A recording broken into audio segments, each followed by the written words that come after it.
Vous n'avez jamais réellement entendu votre propre voix. Pas une seule fois dans votre vie.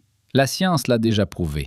Le son que vous croyez être votre voix n'est qu'une illusion intime, entièrement façonnée à l'intérieur de votre propre crâne. Repense à la dernière fois où tu as écouté un mémo vocal de toi-même. Ce petit sursaut, cette horreur silencieuse, cette petite voix dans ta tête qui murmure « Est-ce vraiment moi ?» Tu n'es pas seul dans ce moment. Presque chaque être humain ayant appuyé sur lecture pour écouter sa propre voix enregistrée a ressenti ce même frisson de rejet. C'est l'une des expériences les plus universelles de la planète, et presque personne ne comprend pourquoi elle se produit. Mais voilà le truc. La voix que tu connais n'est pas celle que les autres entendent vraiment de toi. Ralentissons un instant et observons ce qui se passe réellement dans votre tête chaque fois que vous prenez la parole. Chaque fois que tu parles, deux voix complètement différentes existent au même instant dans ta réalité. Une voix se propage dans l'air, rebondit sur les murs et se glisse dans les oreilles attentives des autres, tout près.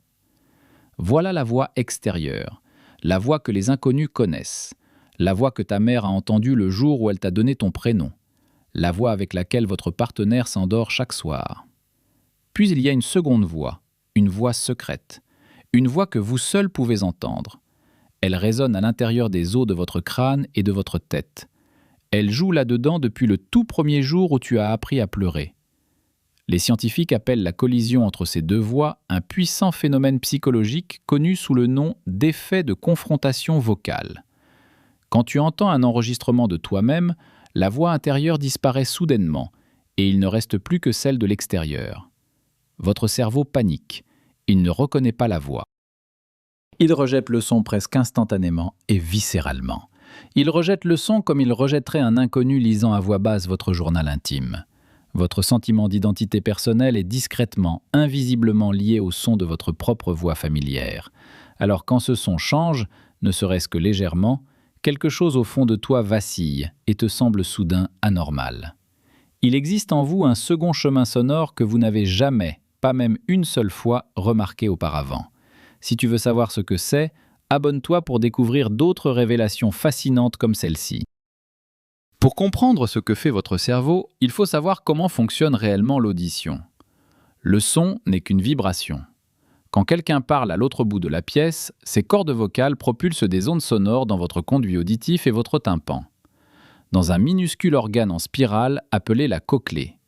C'est ce qu'on appelle la conduction aérienne, le trajet standard que les microphones captent. Mais votre propre voix ne voyage pas uniquement de cette manière. Vos cordes vocales font aussi vibrer les os de votre mâchoire, votre crâne, vos dents, les minuscules os à l'intérieur de votre oreille interne. Cette seconde voie s'appelle la conduction osseuse, et c'est exclusif. Personne d'autre sur Terre n'y a accès. Vous seul entendez ce canal caché. Ces deux signaux, aériens et osseux, parviennent à la cochlée presque au même instant, se fondant en une seule expérience, une seule voix, la voix avec laquelle vous avez vécu toute votre vie. Mais à l'instant où un micro vous enregistre, seul le signal de conduction aérienne est capturé. La moitié correspondant à la conduction osseuse est éliminée pour toujours, absente de la lecture. Ce que tu entends à la lecture, c'est la moitié de l'histoire, la moitié de la voix. La version à laquelle il manque toujours les graves secrets. Mais les os ne sont pas toute la surprise. Voici ce qui rend la conduction osseuse si étrange. Les os sont extrêmement denses. Elles transportent les basses fréquences bien mieux que les hautes. Votre crâne amplifie donc secrètement les graves. Votre voix intérieure vous semble plus grave qu'elle ne l'est en réalité, plus riche, plus chaleureuse, plus assurée, plus imposante que la réalité ne le laisse croire. Des études suggèrent que le signal conduit par les os peut ajouter un renforcement des basses fréquences d'environ 200 Hz à votre voix.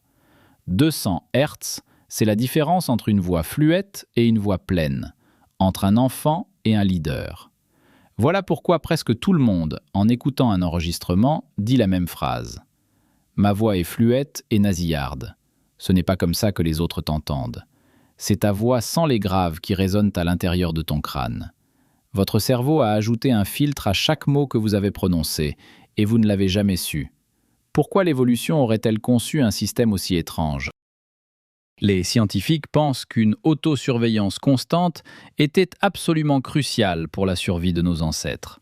Les premiers humains devaient maîtriser le volume, la hauteur et l'émotion dans leur voix, surtout en cas de danger ou pour créer des liens sociaux. La conduction osseuse a offert au cerveau un canal plus rapide et plus net pour suivre sa propre voix. Un moniteur de studio intégré. Une boucle de rétroaction qui vous permettait d'ajuster votre intonation sans attendre le signal hertzien plus lent. C'était efficace, c'était élégant. Et c'est devenu le fondement de la manière dont vous vous exprimez à voix haute. Mais il existe une couche psychologique plus profonde en dessous. En 1966, le psychiatre Philip Holzman a mené une expérience discrètement troublante. Il enregistrait les patients en train de parler, puis leur faisait écouter les enregistrements. Les réactions étaient extrêmes. Les gens devenaient anxieux. Certains ont refusé de continuer à écouter. D'autres ont prétendu que l'enregistrement était défectueux ou que quelqu'un d'autre avait parlé. Holzman a inventé l'expression « confrontation vocale » pour décrire ce malaise. Ce n'était pas un problème lié à l'enregistrement, c'était un problème d'identité. Le cerveau avait passé des décennies à construire une image intime de soi, et la voix enregistrée ne lui correspondait pas. Ce décalage, écrivit Holzman, ressemblait à une petite mort.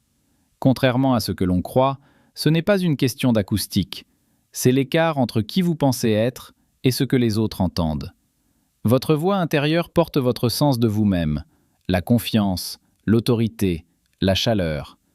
Les inconnus n'entendent pas ces choses comme vous les entendez. Ils entendent autre chose, quelque chose de plus fluet, quelque chose de plus honnête. Quand l'enregistrement arrive, ton cerveau entre dans une petite crise.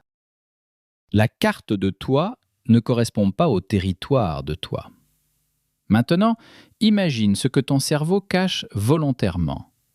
Le rebondissement le plus étrange n'est pas acoustique, il est neurologique. Chaque fois que vous parlez, votre cerveau envoie un murmure intérieur. Les scientifiques appellent ça une décharge corollaire. Elle dit à votre système auditif « Hé, ce son vient de moi, ignore-le ».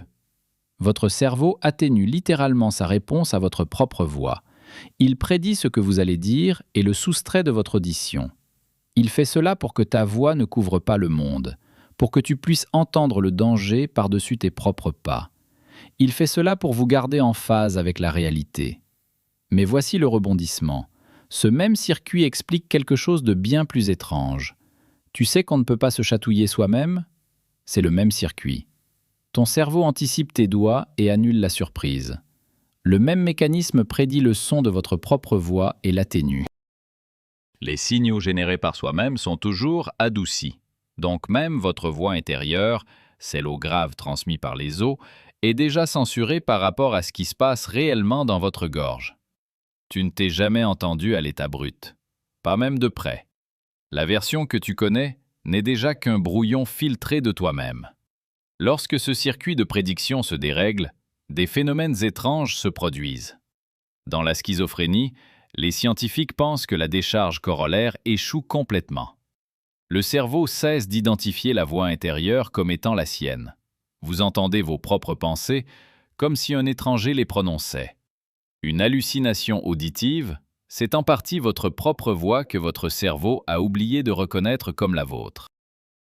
C'est l'une des découvertes les plus troublantes en neurosciences. Le même circuit qui masque ta voix préserve les limites de ton identité. Les chanteurs professionnels connaissent ce circuit d'une autre manière. Beaucoup portent désormais des moniteurs à conduction osseuse pendant leurs prestations pour ressentir leur propre voix. Ces appareils font vibrer le crâne directement, et le chanteur entend ainsi sa voix telle qu'elle résonne dans sa tête. Il restaure la basse intime, la version intérieure de soi-même, même sur une scène bruyante avec des foules qui rugissent. Sans lui, même les chanteurs expérimentés se désaccordent, car la voix dans la pièce diffère de celle entendue de l'intérieur. Le véritable choc, c'est ce que tout ce circuit révèle sur la réalité et sur la finesse réelle de votre frontière intérieure. Prends du recul un instant. Si tu n'as jamais entendu ta vraie voix, qu'est-ce que tu n'as jamais entendu d'autre ? Il s'avère que chacun de tes sens est filtré avant de t'atteindre. Ton cerveau ne reçoit pas la réalité.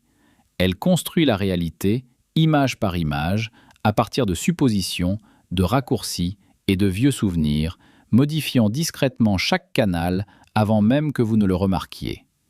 Il efface le son de tes clignements d'yeux. Il efface la sensation de ta langue posée dans ta bouche. Il efface la pression de vos vêtements sur votre peau. Il efface le battement constant de votre propre pouls. Sinon, vous seriez submergé par les sensations. Vous évoluez donc dans une version filtrée du monde. Un film que votre cerveau écrit en temps réel. L'ouïe n'est que l'illusion la plus facile à révéler avec un microphone. Imaginez que vous vivez dans un théâtre privé où le projecteur écrit aussi le scénario à mesure que le film se déroule. C'est ce qui se rapproche le plus de la vérité d'être une personne. Ta voix n'est que la bande sonore de ce théâtre. Magnifique, intime et pas totalement réelle. Alors, qu'êtes-vous censé faire de cette information maintenant? Voici la partie qui pourrait vous surprendre. La solution est presque embarrassante de simplicité, et presque personne ne l'applique. Enregistrez-vous. Souvent. Le malaise que vous ressentez n'est pas permanent. C'est une erreur de calibrage que votre cerveau corrige en quelques semaines. Les orateurs, les acteurs, les podcasteurs, tous font exactement ça. Ils appuient sur lecture, ils grimacent, puis ils relancent. À la 3e semaine, la gêne disparaît et l'inconnu sur l'enregistrement commence à ressembler à un ami. Mais voici le détail que la plupart des gens manquent. La voix que tu évites depuis si longtemps, c'est justement celle que ta famille adore. C'est la voix que vos amis les plus proches reconnaissent dans une salle bondée, portant chaque idée que vous avez partagée. Si tu passes des années à te détourner, tu te détournes de la version de toi que tout le monde garde déjà près de soi. Vous n'apprenez pas une nouvelle voix, vous rencontrez la vôtre, la vraie, pour la toute première fois. Et une question ouverte au sujet de cette voix hante encore les neuroscientifiques, une question à laquelle aucun scientifique n'a encore répondu. Si 2 personnes écoutent le même enregistrement, entendent-elles le même timbre, la même chaleur, la même couleur sonore? Le cerveau de chaque auditeur est différent. Chacun a ses propres filtres, ses propres prédictions, ses propres retouches silencieuses. La voix qui résonne dans la tête de ton ami n'est peut-être pas du tout la même que celle qui résonne dans la tienne. Personne ne peut prouver le contraire. Personne ne peut entrer dans un autre esprit et vérifier à quoi ressemble vraiment la voix là-bas. Cela fait partie d'un vieux mystère que les scientifiques appellent le problème des qualia, la qualité privée de l'expérience elle-même. La rougeur du rouge, la douleur de la douleur, le timbre d'une voix. Nous pouvons mesurer les fréquences et les formes d'ondes, mais nous ne pouvons tout simplement pas mesurer ce que ces formes d'ondes ressentent réellement à l'intérieur de la conscience ou de l'esprit privé de quelqu'un d'autre.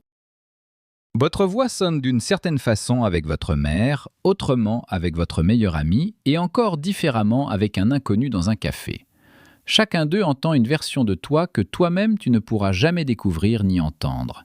Tu es, en un sens, plusieurs voix à la fois, toute une chorale de toi, dispersée à travers d'autres esprits. Aucun ne correspond vraiment à celui qui se trouve dans votre propre crâne. Mais avant de partir, une petite chose compte. Si cette idée vous a un peu troublé, restez avec elle un long moment de silence, plus longtemps que d'habitude. C'est l'un de ces faits étranges et rares sur la condition humaine qui, en silence, redessine tout le tableau.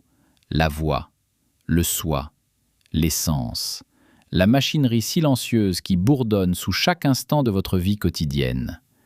Si vous voulez découvrir d'autres mécanismes cachés comme celui-ci, abonnez-vous et restez proche de la chaîne ici.